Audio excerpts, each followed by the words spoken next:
Welcome to our another lecture of English lecture 15. The topic which we are doing today is gerund. हम lecture 15 तक लगभग सारी ही चीजें superficial nature की और आप लोगों को इंग्लिश का बेस, इंग्लिश के कॉर्नर्स, वर्डिसेस मैथमेटिकली बताने की छोटी सी कोशिश की। सारी चीजें इंट्रोडक्टरी फेज की थी, इंट्रोडक्शन के रूप में थी।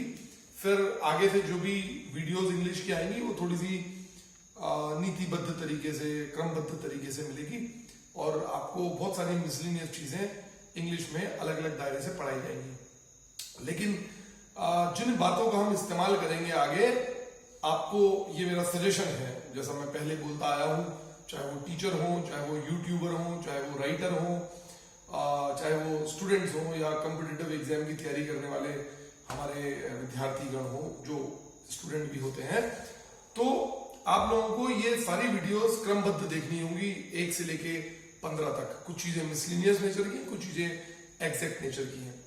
15 लेक्चर्स के बाद जब हम बेसिक इंट्रोडक्शन इंग्लिश से कर लेते हैं, तब हम ग्रामर को थोड़ा और अच्छे से सिस्टमेटिकली समझना शुरू करेंगे, क्योंकि 1 से 15 लेक्चर तक जो भी हमने बोला वो आगे कहीं ना कहीं इस्तेमाल होगा।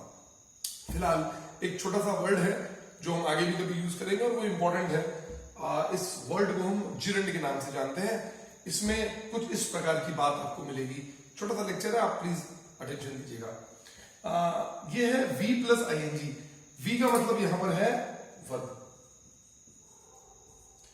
जब भी हम देखेंगे कि वर्ब में ING जुड़ा है, और वर्ब में ING कब जुड़ता है, ऐसा आपको पहले बताया हुआ है, जब भी वर्ब की फॉर्म होती है 1।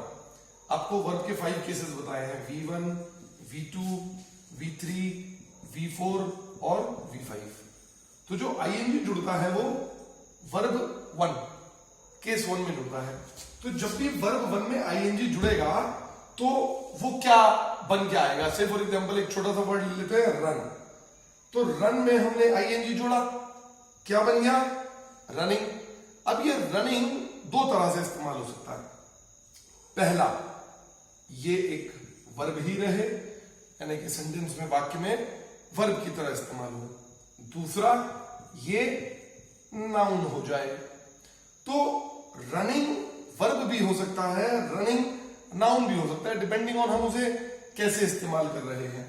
तो इस उदाहरण को देख लेंगे हम। आई एम रनिंग, तो मैं दौड़ रहा हूं।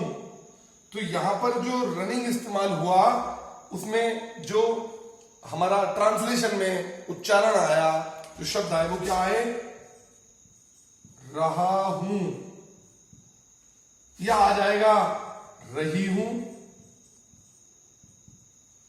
या आ जाएगा रहा था, या रही थी। तो ऐसे ट्रांसलेशन आने पर हिंदी में आपको समझ में आना चाहिए कि जो रनिंग है ये क्या होगा, वर्ब। लेकिन इस रनिंग को मैं सेंटेंस में वर्ब की तरह नहीं इस्तेमाल करता। किसकी तरह इस्तेमाल करता हूं, सेंटेंस में सब्जेक्ट की तरह इस्तेमाल करता हूं। तो सेंटेंस कुछ इस प्रकार का बनता है, running is a good exercise. अब इसको मैं जब बोलूंगा तो मैं क्या बोलूंगा,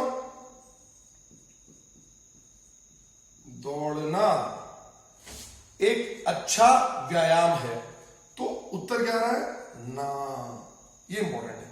तो जब भी आप वर्ब प्लस ING किसी सेंटेंस में इस्तेमाल करें और हिंदी कन्वर्जन में ना की आवाज आए, दौड़ना, खाना, आना, जाना, पीना, सोना, हंसना, रोना, ना आना चाहिए।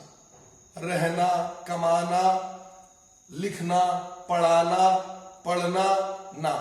जब भी ये ना होगा, इंग्लिश में आप उसे verb 1 first form plus ING लिखते हैं, लेकिन वो यूज किसकी तरह होता है, नाउन की तरह। तो जब भी वर्ब 1 फर्स्ट फॉर्म ING के साथ यूज हो, किसकी तरह, नाउन की तरह, तो ऐसे शब्दों को हम जिरंड बोलते हैं।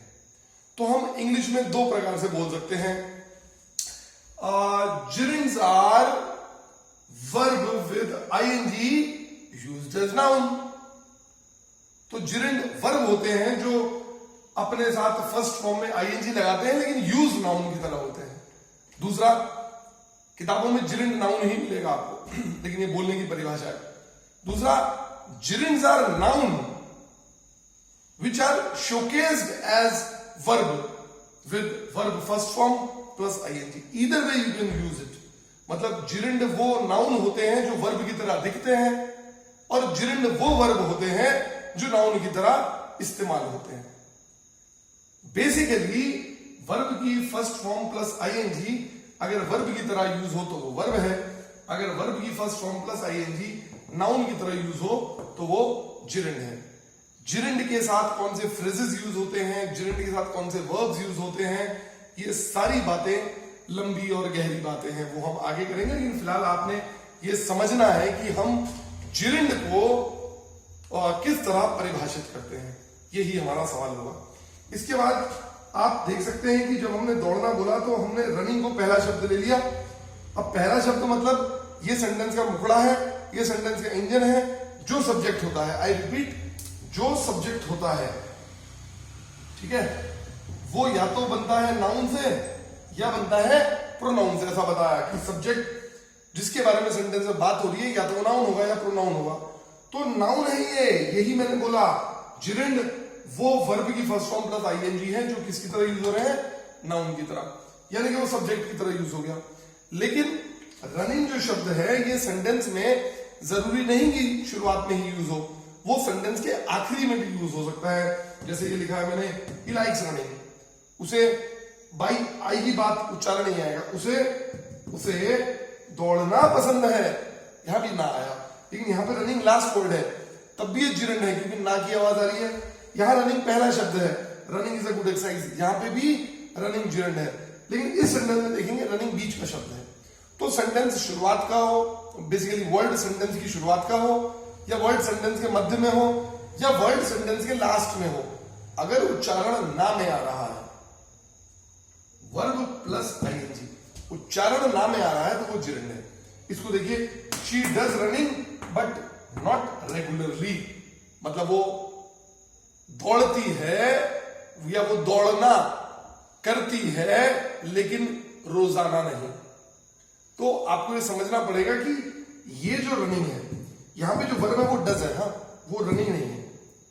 तो अगर मैं लिखता शी इज रनिंग, जैसे मैंने यहां लिखा है आई एम रनिंग, तो शी इज रनिंग लिख देता हूं, शी इज रनिंग। तो ये रनिंग यहां पे क्या हो जाएगा, वर्ब, क्योंकि उत्तर क्या आ रहा है, वह दौड़ रही है। तो मैंने बताया रहा हूं, रही हूं, रहा था, रही थी, रही है। तो रहा वाला जो ट्रांसलेशन है, उच्चारण है, वो वर्ब है, और ना वाला जो उच्चारण है वो जिरेंड है। आगे इसके यूसेजेस देखेंगे। Stay tuned, till then, good bye.